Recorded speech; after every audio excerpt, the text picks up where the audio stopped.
Kenalkan, nama saya Melinda Francisca, NIM 1922109. Kali ini saya akan mempresentasikan tentang strategi pemasaran retail. Strategi pemasaran retail adalah pernyataan yang menjelaskan tentang beberapa hal. Yang pertama, target pasar. Yang kedua, format retail. Yang ketiga, keunggulan bersaing yang dapat dipertahankan.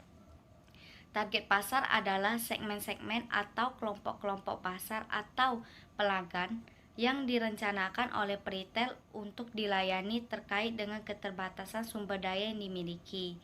Format retail adalah gabungan retail yang didasarkan pada sifat atau ciri dari barang atau jasa yang ditawarkan.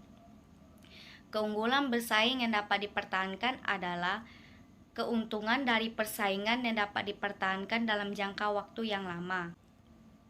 Pasar retail bukan hanya tempat khusus di mana para penjual dan pembeli bertemu, akan tetapi tempat di mana sekelompok konsumen yang memiliki kebutuhan yang sama dan sekelompok retail yang menggunakan format retail yang sama untuk memenuhi kebutuhan konsumen tersebut.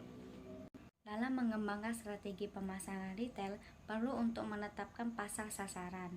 Tentunya proses ini diawali dengan menentukan segmentasi pasar. Menetapkan segmentasi pasar merupakan dasar dalam penetapan pasar sasaran, di mana penetapan pasar sasaran merupakan prasyarat untuk menetapkan bauran retail. Nah, pengertian bauran retail adalah kombinasi elemen-elemen produk, harga, lokasi, personalia, promosi, dan tampilan untuk menjual barang dan jasa kepada konsumen akhir yang pada akhirnya menjadi pasar sasaran. Unsur-unsur bauran retail ada 5. Yang pertama, produk. Tentunya dalam sebuah retail pasti akan memiliki produk yang akan dijual kepada konsumen. Yang kedua, harga. Di mana ada produk, di situ pasti ada harga. Harga yang ingin dibayar konsumen tentunya harga yang paling murah dan produk kualitasnya paling bagus.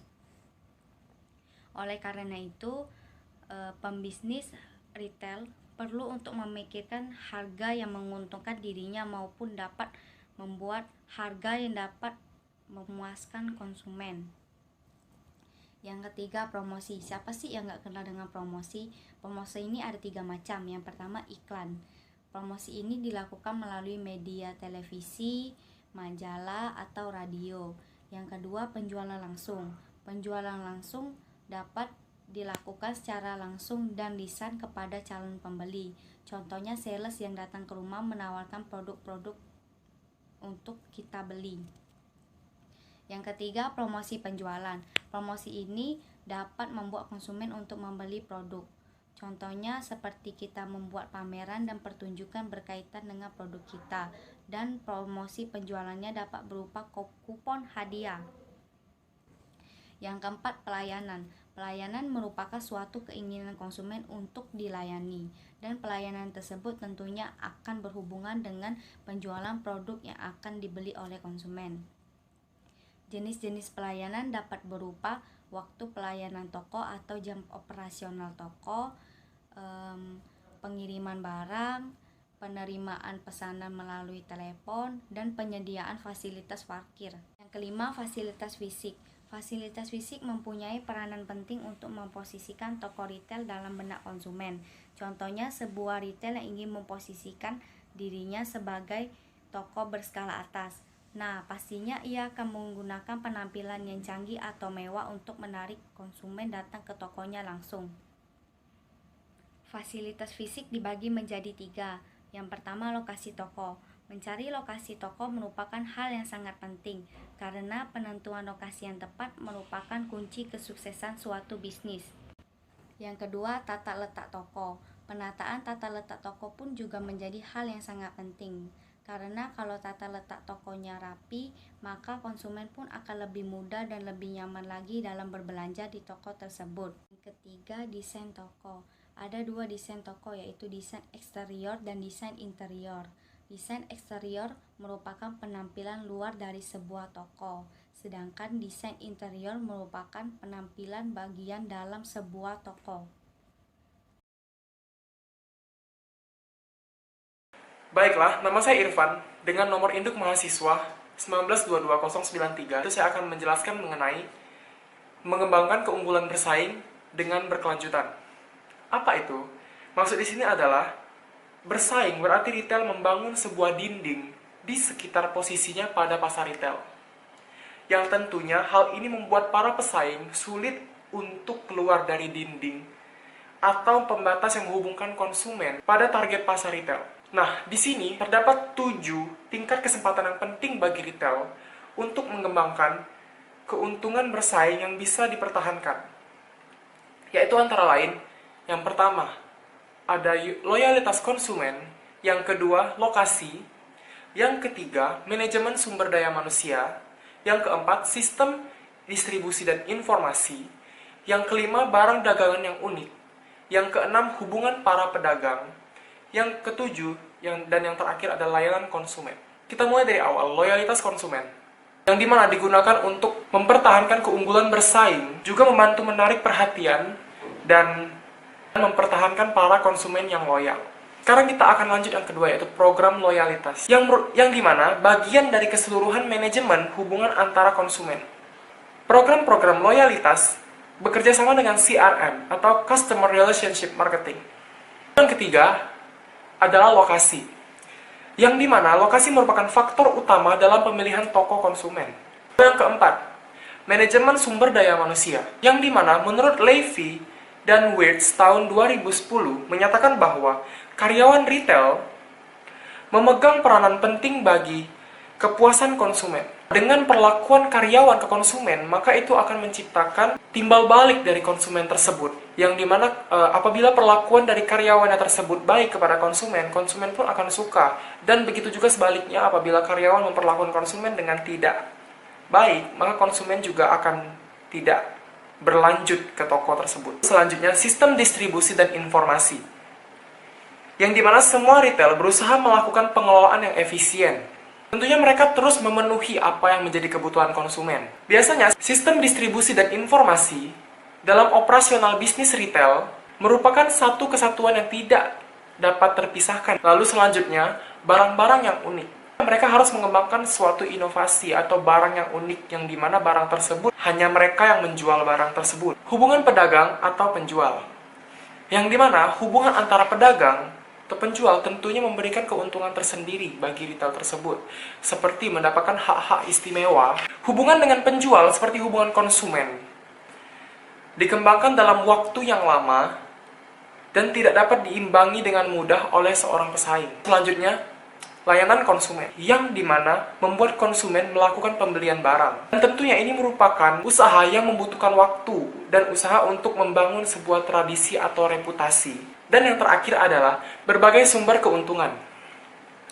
Untuk membangun keuntungan, yang tentunya suatu keuntungan yang bisa dipertahankan dengan lama oleh retail secara khusus tidak tergantung pada pendekatan-pendekatan tunggal, seperti biaya rendah atau layanan yang bagus. Mereka membutuhkan berbagai pendekatan untuk membangun dinding pembatas di sekitar mereka dengan setinggi mungkin. Baiklah, itu penjelasan saya, dan akan dilanjutkan oleh Francisca. Terima kasih.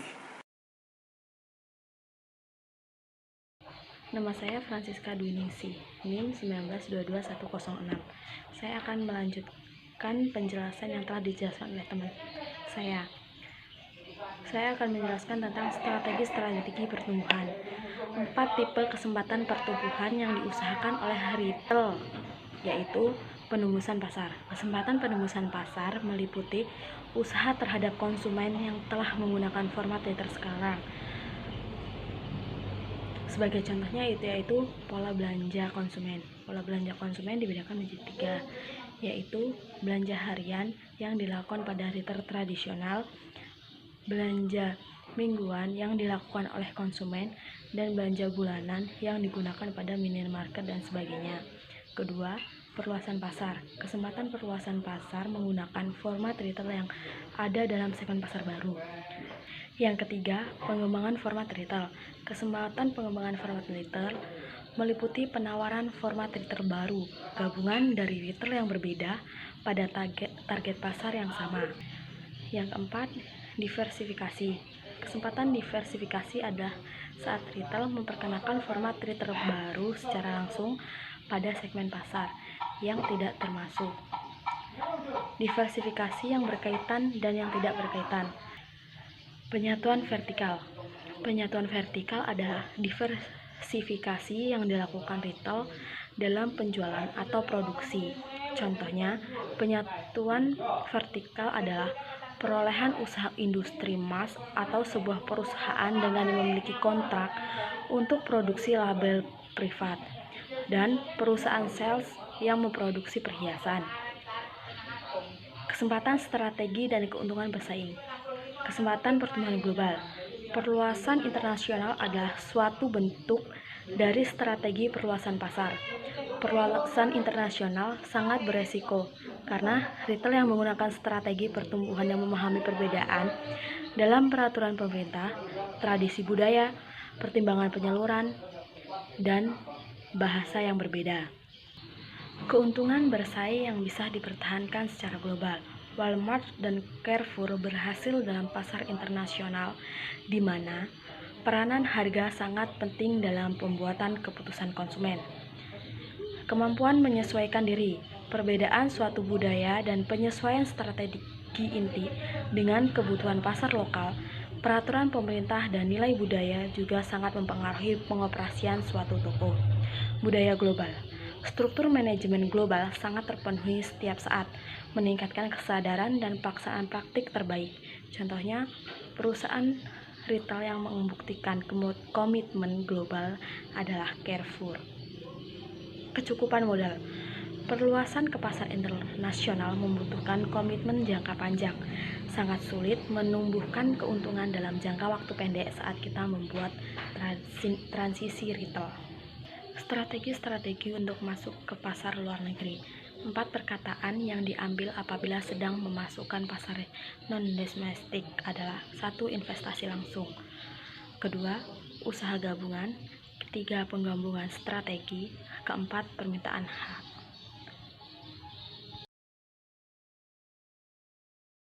Nama saya Herianto Wijaya, NIM 1922119.